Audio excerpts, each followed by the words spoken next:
चला आज गावाकडच्या पद्धतीने अतिशय टेस्टी असा खरवस बनवूयात. तर हा चीक आहे. इथं मी अर्धा लिटर दूध घेतलं आहे आणि आपल्याला जसं गोड प्रमाणात हवं असेल त्या प्रमाणात गूळ घ्यायचा.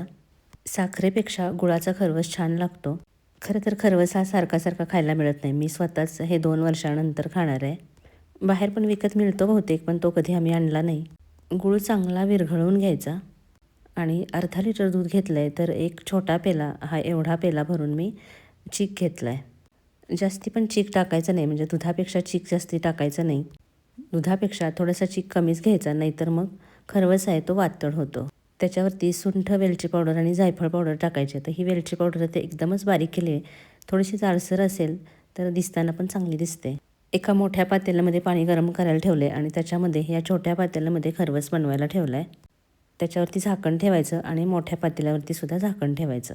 आता हेच तुम्ही कुकरमध्ये सुद्धा करू शकता. कुकरमध्ये छोट्या डब्यांमध्ये हे लावायला लागतं. खरवस चांगला शिजल्यानंतर बाहेर काढायचा, थंड होऊ द्यायचा आणि त्याच्या वड्या पाडायच्या.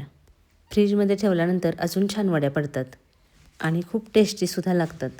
अजून एक म्हणजे खरवस करण्यासाठी दूध न तापवताच घ्यायचं आहे. तर एवढी सोपी रेसिपी आहे खरवसाची. खूप छान वड्या पडल्यात. या पद्धतीने नक्की करून पहा. व्हिडिओ आवडल्यास लाईक, शेअर, सबस्क्राईब करा.